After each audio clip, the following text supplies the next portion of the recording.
Good afternoon, everyone. For today's video, I'll be showing you how to make a new baked pumpkin cheesecake. So let's get to it. Okay, so for this new baked pumpkin cheesecake, what you're going to need is either a ready-made graham cracker crust. This company is gluten-free and relatively allergy-friendly, or you're going to need some type of cookie. I prefer the cookie sandwiches.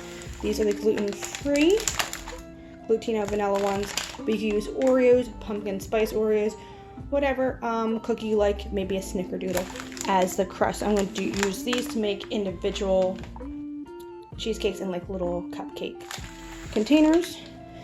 You're going to need your pumpkin puree,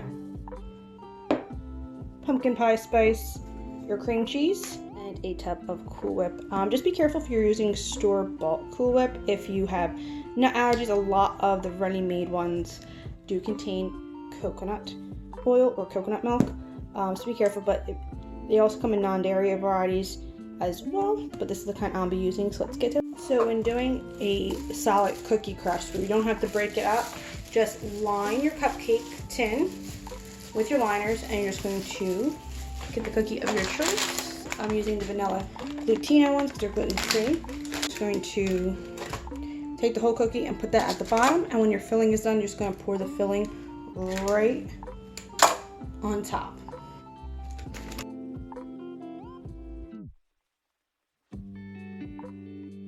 Next thing you're going to do is soften your cream cheese. You're just going to put your whole 8-ounce brick, sit it out for a little bit until it gets softened.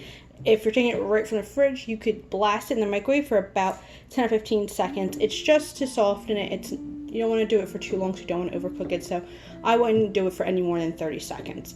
And then you're going to blend it with your hand mixer and add in your pumpkin puree, your sugar, and your pie spice. First, you're just going to cream this with your hand mixer.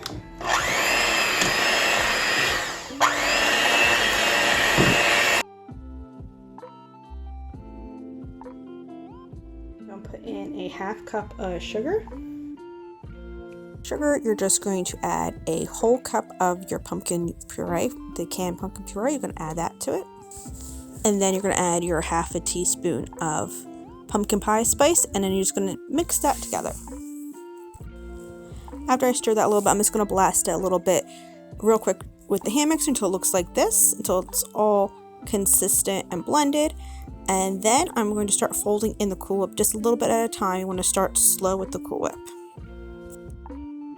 Alright, sorry about that. The camera cut off as I started to fold in the Cool Whip. So basically now it looks a little bit lighter color because I started folding in the Cool Whip. So what you want to do is you want to do a couple spoonfuls of the Cool Whip tub at a time. Sorry the video cut off there. Basically the pumpkin puree mix that you blended, you just start spooning in like this. Your Cool Whip mixture.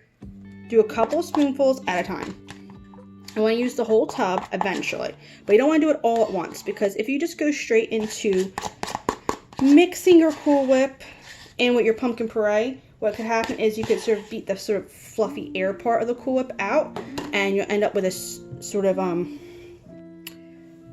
soupy consistency, and that's not what you want for a cream cheese filling. So what I've been doing, sorry about the video cutting off, but basically what you're doing is just folding. And to fold, you get your spoon and you go from the bottom to the top like that, and you just continue to do that until the whole tub of Cool Whip gets mixed in.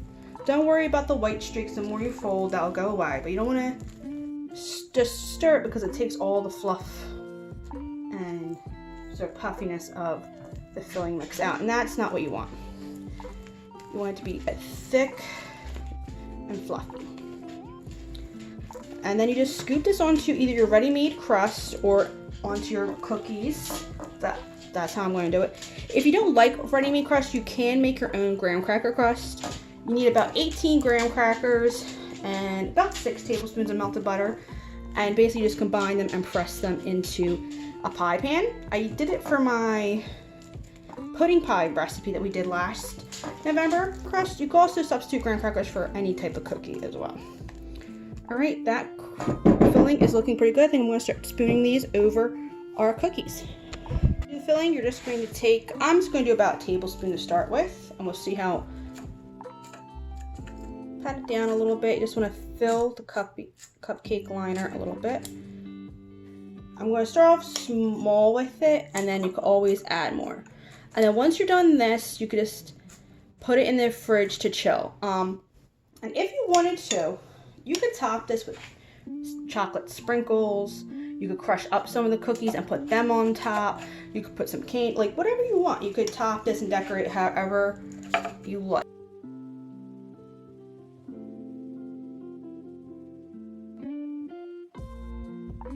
Another idea on how to serve this is that you could do a parfait style. You could take a cookie or your graham cracker and crumble it up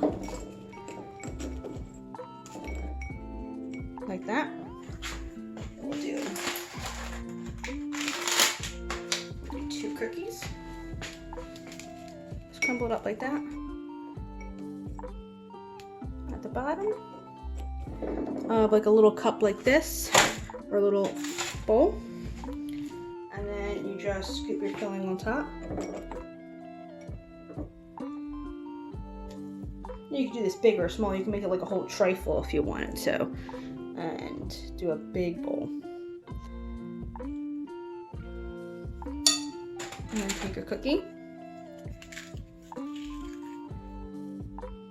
And crumble pieces and put it on top. And there you can have a little parfait style.